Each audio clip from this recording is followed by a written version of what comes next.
1958 December నాటి చందమామ బేతాళ కథ. నవరసాలు.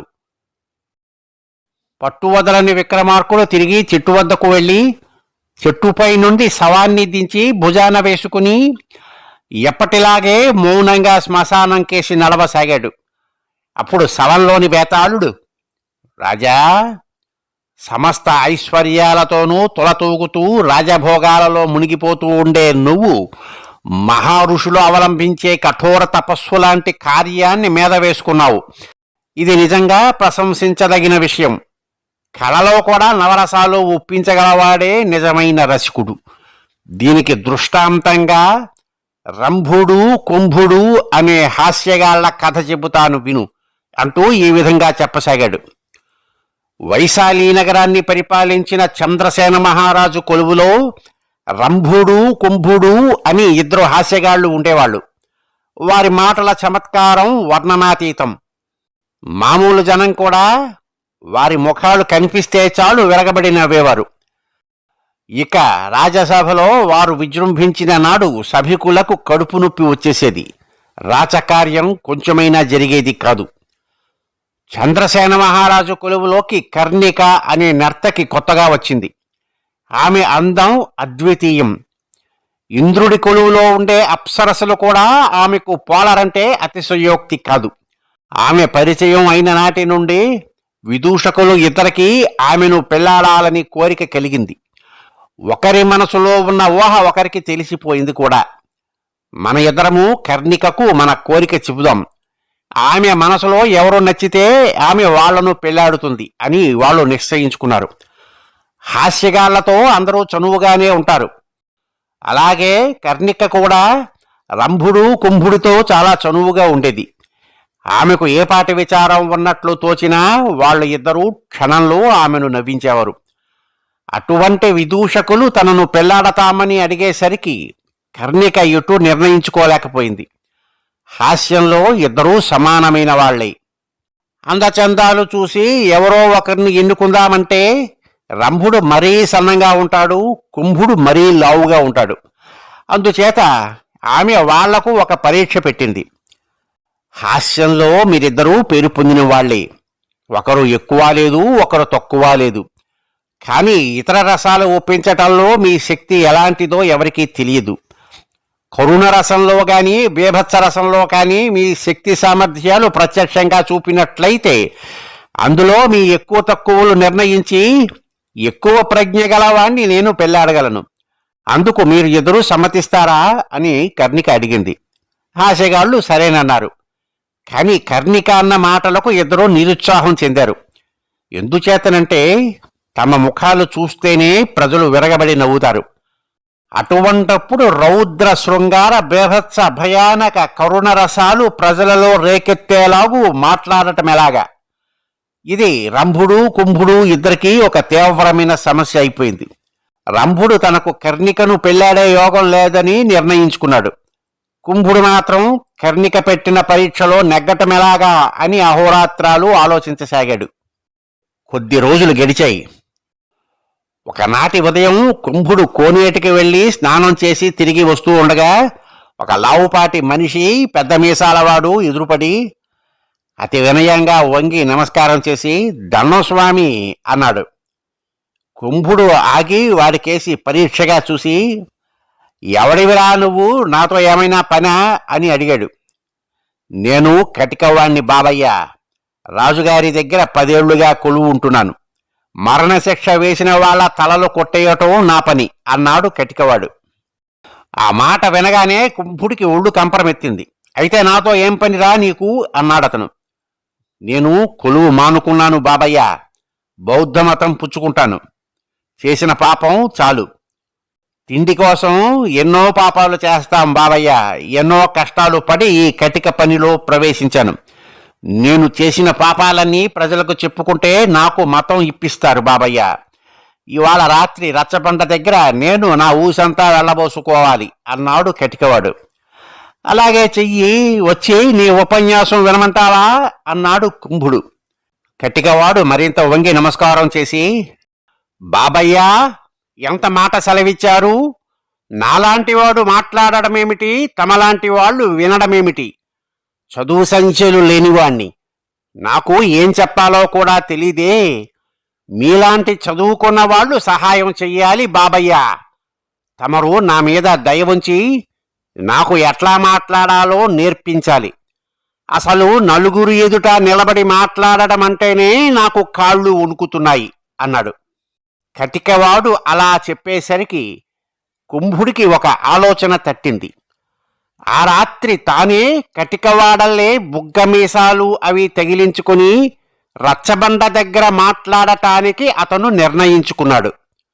ఒరే, నీ పేరేమిటి? ఊళ్ళో నిన్ను బాగా ఎరిగిన వాళ్ళు చాలామంది ఉన్నారా అని అడిగాడు కుంభుడు. నా పేరు కంటకుడు బాబయ్య. తలలు నరికేవాణ్ణి ఎరుగున్న వాళ్ళు ఉండరు బాబయ్య. నాది అంధకారపు బ్రతుకు అన్నాడు కటికవాడు. అయితే నీ జీవిత కథ యావత్తూ చెప్పుకునిరా అన్నాడు కుంభుడు. కటికవాడు ఓపికగా తన కథ యావత్తూ విదూషకుడికి చెప్పాడు. అంతా విని కుంభుడు, సరే, ఈ రాత్రికి నువ్వు ఇంట్లోనే ఉండిపో. నీ బదులు నేను మాట్లాడతాను. నిజం ఎవళ్లకు తెలియకుండా చూసే భారం నాది అని కటికవాడితో చెప్పి నేరుగా కర్ణిక బసకు వెళ్ళాడు. ఆ సమయానికి రంభుడు కర్ణికతో మాట్లాడుతూ అక్కడే ఉన్నాడు. ఇవాళ రాత్రికి రచ్చబండకు మీరు ఇద్దరూ రండి.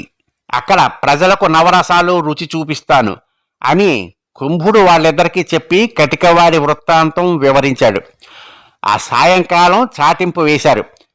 కంటకుడు అనే తలారివాడు బౌద్ధమతం పుచ్చుకోబోతున్నాడు కనుక ఆ రాత్రి రచ్చబండ వద్ద సమస్తమైన జనుల ఎదుట తాను గడిపిన పాపపు బ్రతుకు గురించి చెప్పుకుంటాడు అని ప్రజలకు చాటింపు వెళ్ళింది. జామురాత్రి గడవగానే రచ్చబండ దగ్గర దాదాపు 2000 మంది జనం పోగయ్యారు. వాళ్లలో కర్ణిక, రంభుడు కూడా ఉన్నారు. కుంభుడు తన శరీరమంతా తేలికగా నల్లరంగు పూసుకుని బొగ్గమీసాలు పెట్టుకుని తలకు ఒక రంగుగొడ్డ చుట్టుకుని మెడలోనూ దండలకు తాయెత్తులు కట్టుకుని కటికవాడి యాసలో మాట్లాడసాగాడు. అతను మొదటగా కంటకుడి చిన్నతనపు దారిద్ర్యం గురించి కాసేపు హాస్య ధోరణిలో మాట్లాడాడు. తరువాత తన భార్యాబిడ్డలు ఆకలికి మాడిన ఘట్టాలు విని జనానికి జాలి కలిగేటట్లు చేశాడు. తరువాత తాను తల నరికిన నిందితులను గురించి వర్ణనలు ప్రారంభించి ప్రజలలో రౌద్ర బీభత్స భయానక రసాలు కలిగించాడు. అంతా అయ్యాక తాను ఈ పాపిష్టి జీవితం మాని బుద్ధ భగవానుడి చరణాలు ఆశ్రయించబోతున్నట్లు చెప్పి శాంతరసం కూడా ఒప్పించాడు. కుంభుడు తిరిగి వచ్చినాక కర్ణిక, రంభుడు అతని నటనను మెచ్చుకున్నారు. మాట్లాడటం పూర్తి చేసి నువ్వు అవతలకు వెళ్ళగానే మా పక్కన కూర్చున్న ముసలివాడు ఒక ఆయన, ఈ కంటకుడు ఉండేది ఎక్కడో, నేను వాడితో మాట్లాడాలి అని అన్నాడు. ఆయన ఇల్లు దుర్గాలయం వెనకనే ఉందట. పేరు శక్తిసింహుడట. వెళతావా ఏమిటి? ఈ శక్తిసింహుడు చాలా జనికుడులాగా ఉన్నాడు. నీకు ఏమైనా సన్మానం చేస్తాడేమో అన్నాడు రంభుడు. ఈ వేషం మళ్ళీ ఇంకొకసారి వెయ్యాలా? అలాగే చేస్తాను, నాకు ఏమీ అభ్యంతరం లేదు అన్నాడు కుంభుడు. మరునాడు ఉదయం అతను ఆ కంటకుడి వేషంతోనే దుర్గాలయం వెనక ఉండే ఇంట్లో బస చేస్తున్న శక్తిసింహుణ్ణి వెతుకుతూ వెళ్ళాడు. శక్తిసింహుడు సులువుగానే దొరికాడు. కానీ ఆయన ధనికుడు కాదని తేలిపోయింది. మనిషి చాలా ముసలివాడు. ముఖం ముడతలు పడి ఉన్నది. చావడానికి సిద్ధంగా ఉన్నట్లున్నాడు. లోపలికి రారా కటికవాడా, భయపడకు. నిన్న రాత్రి నీ కథ విని చాలా జాలిపడ్డాను. నీకు బహుమానంగా ఇవ్వటానికి నా దగ్గర ఏమీ లేదు. ఇదిగో ద్రాక్షరసం, కాస్త తాగు అంటూ శక్తిసింహుడు చాలా ఆప్యాయంగా మాట్లాడాడు. కుంభుడు సంకోచించకుండా ముసలివాడు ఇచ్చిన ద్రాక్షరసం గడగడా తాగేశాడు. నువ్వు తల నరికిన వాళ్లలో కల్లా ధీరుడు రణసింహుడు ఒక్కడేనన్నావు కాదు? ఆ రణసింహుడే నా కొడుకు, నా ఒక్కగానొక్క కొడుకు. వాడు నిరపరాధి అయి ఉండి కూడా నీ గండ్రగొడ్డలకి బలి అయ్యాడు. ఇన్నాళ్ళు వాడి చావుకు ప్రతిక్రియ చెయ్యలేకపోయాను. పగ తీర్చుకోకుండానే చనిపోతానా అని అనుకున్నాను. వెతకపోయిన తీగ కాలికి తగిలినట్లు ఇన్నాళ్లకి వాడి తల తీసిన నువ్వు నాకు దొరికావు. ద్రాక్షరసం ఇంకా మిగిలి ఉన్నదా, లేక అంతా తాగేశావా అన్నాడు ముసలివాడు ఉద్రేకంతో. కుంభుడికి అంతా అర్థమయ్యింది. తాను తాగినది విషం కలిపిన ద్రాక్షరసం. ఒక్క చుక్క కూడా మిగలకుండా అంతా తన పొట్టలోకి వెళ్ళిపోయింది. కుంభుడికి ముచ్చెమటలు పోశాయి. అతను వాంతి చేసుకోవటానికి ప్రయత్నించాడు. వెర్రివాడా, ఎక్కడకు తప్పించుకుపోతావు? ఇంకొక గంటలో నీ బ్రతుకు తేలిపోతుంది అన్నాడు వృద్ధుడు. నా తప్పేమీ లేదు. మీ అబ్బాయికి మరణదండన విధించినది రాజు. నేను రాజాజ్ఞ పాలించాను. నాకెందుకు విషం ఇచ్చారు అని కుంభుడు అరవసాగాడు. ఇంతేనా నీ నటన అంటూ శక్తిసింహుడు తన ముఖానికి తలకు తగిలించిన తొడుగులు విప్పేశాడు. రంభుడే శక్తిసింహుడని గ్రహించి కుంభుడు వెలవెలపోయాడు. బేతాళుడు ఈ కథ చెప్పి, రాజా, రంభుడు కుంభుడులలో ఎవరు ఎక్కువ? కర్ణిక ఎవరిని పెళ్లాడాలి? ఈ సమస్యకు సమాధానం తెలిసి కూడా చెప్పలేకపోయావో నీ తల పగిలిపోతుంది అన్నాడు. కుంభుడు జనసామాన్యం ఎదట నవరసాలు ఒప్పించినవాడు. అతనిది నిజమైన నటన. రంభుడిది కేవలం వంచన మాత్రమే. అతను కుంభుడిలో భయం రెచ్చగొట్టాడే కాని భయానక రసం ఉత్పాదన చెయ్యలేదు. అందుచేత కుంభుడే కర్ణికను పెళ్లాడటానికి అన్ని విధాలా అర్హుడు అని విక్రమార్కుడు చెప్పాడు.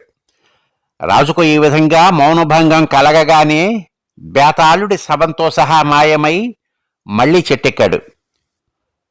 కల్పితం. స్వస్తి.